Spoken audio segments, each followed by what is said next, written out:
Hello and welcome to Glenmorach Lane, the Little Build.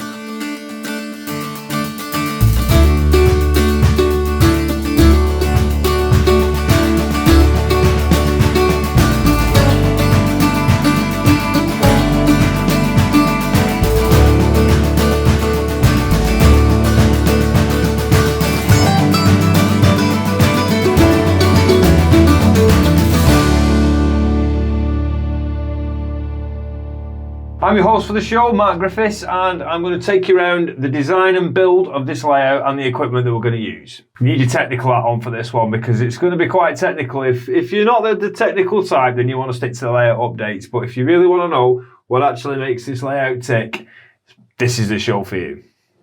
The equipment that we've chosen to use is not necessarily the equipment that you should use. At the end of the day, we've picked this equipment because A, its availability, B, the characteristics of what it does, and C, the fact that I'm used to using it, so I know how it works. It's easy for me to get it programmed in. So yeah, you might want to choose other equipment. There is many things out there that do the same things as what we're going to do. However, we've chosen to do it this way. And a quick disclaimer.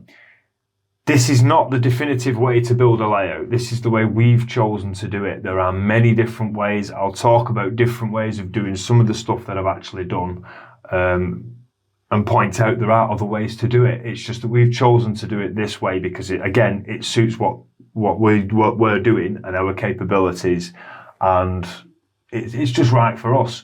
But you need to do what's right for you. Remember, it's your layout. If you're going to do something like this, it'll be your layout, not ours.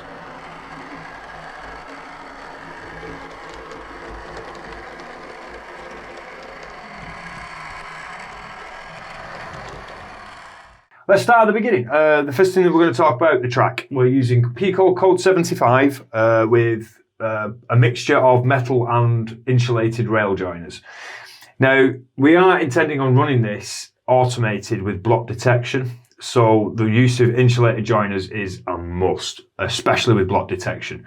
If you were going to go with inch frog points and you weren't really that bothered about certain things, you'd probably be able to get away with using the metal fish plates on pretty much all of it. But because we're using juiced frogs, which is this bit of the track, and we're using block detection, we've gone down the road of insulated joiners. So there's a total of 15 point motors, 13 actual points, and 44, unbelievably, 44 foot of track in a little 7x6 room. Track planning took us a while. We came up with a random design that was bloody massive, and then when we actually built the baseboards, we actually came down to it. That wasn't going to fit. It was as simple as that. So the layout that you see now is basically a very trimmed down version of what we originally came up with. So that's the track. Now I'm going to jump to building the baseboards. So the baseboards, they're constructed with kiln-dried 3x2 lumber and 3/4 inch ply. Now the 3/4 inch ply is way overkill, to be fair. You could have got away with 1/2 inch, 1/4 inch. It's basically whatever you want to use. I mean, we've gone for the strongest we can find, which is 3/4 inch.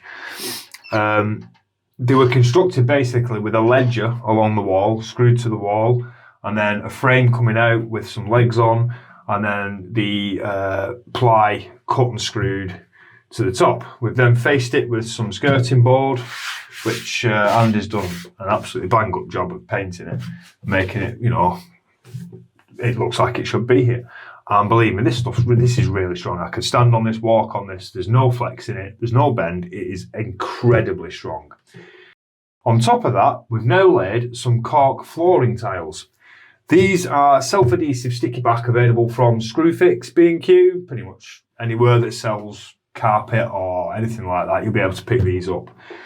The self-adhesive is really strong. It's not too strong so that we can't get it back up should there be a mistake, but it's strong enough to hold it down and it ain't going to come up anytime soon.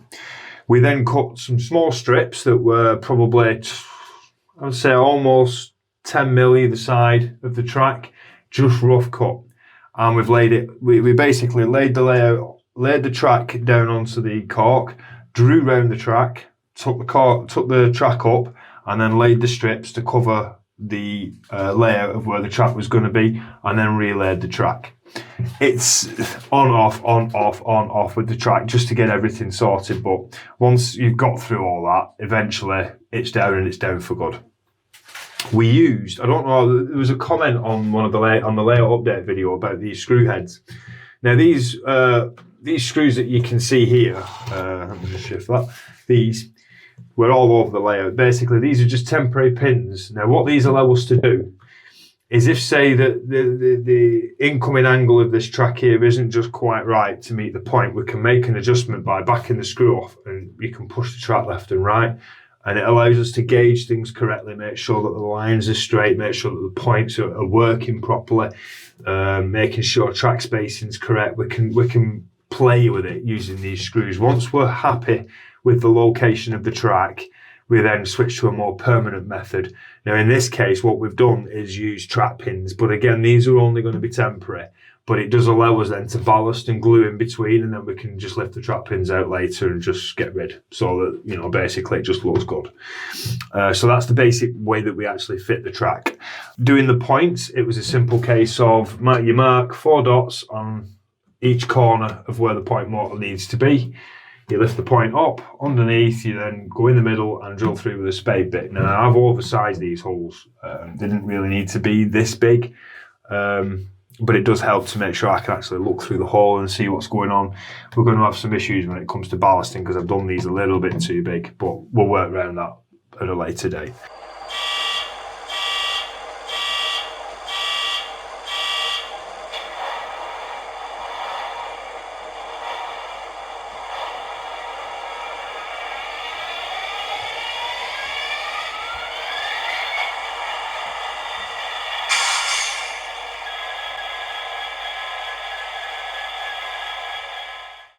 Right, power supplies.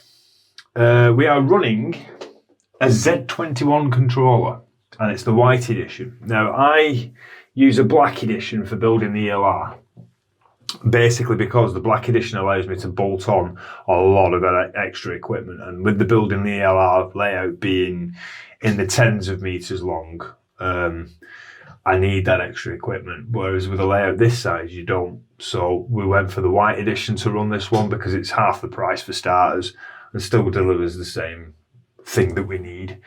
The interface we're going to be using is going to be iTrains. Now, we're using Z21 app at the moment to do our track testing, which is what's required. But when we come to actually running trains and then track automation and detection, we'll be using the iTrains app, and that will come in a few. We're about probably 2 episodes away from getting to the point where we're going to be ready for the track automation. At the moment, the track automation, the track detection wiring isn't actually done. We'll get to that eventually.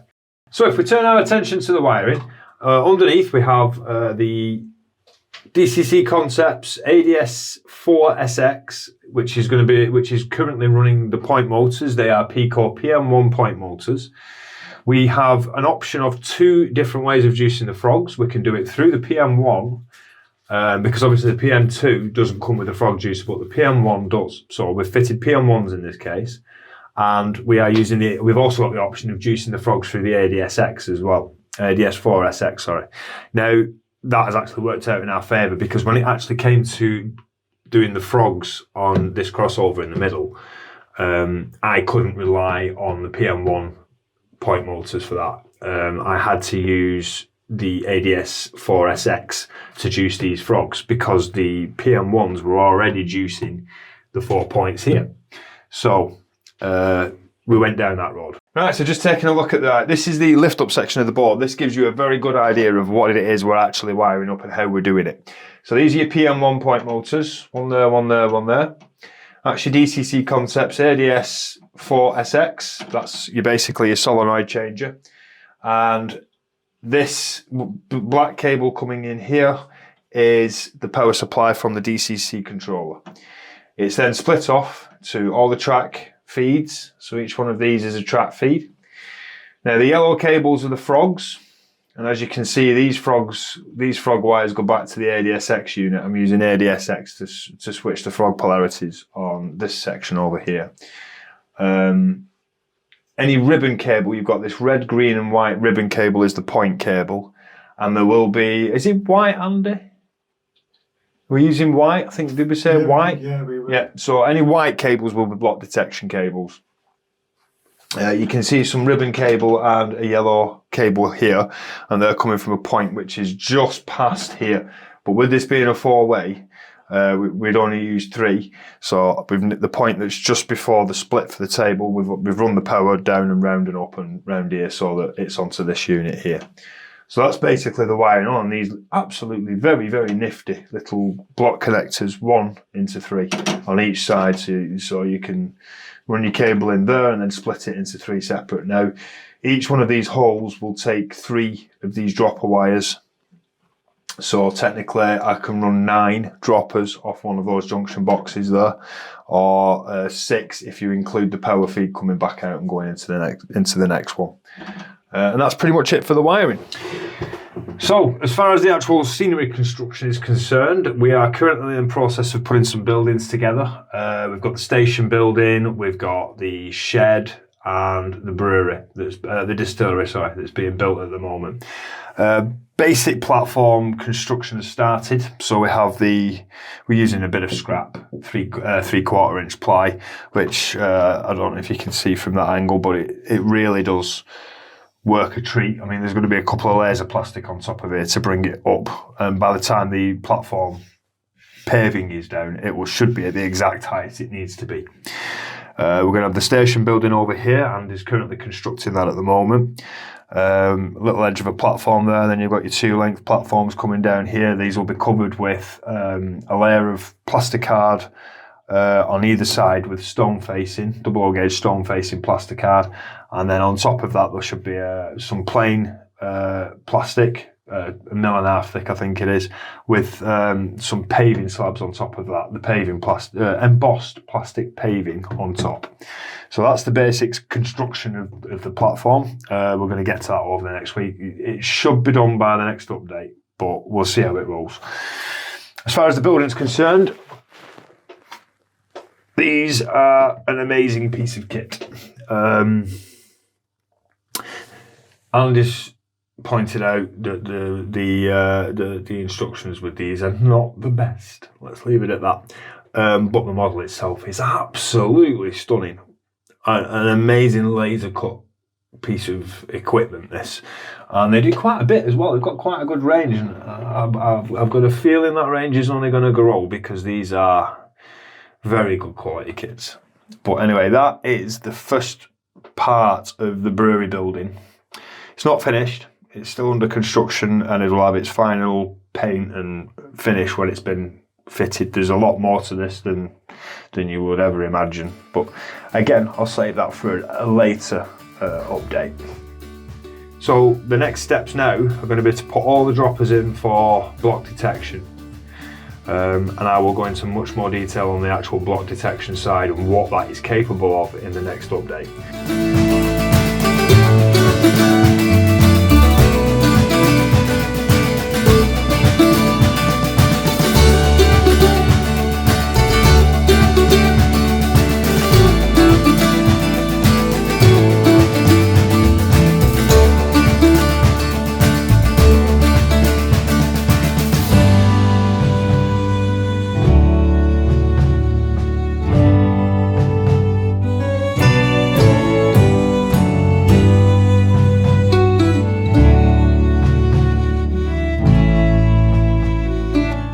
So I hope that's been a bit more informative for you.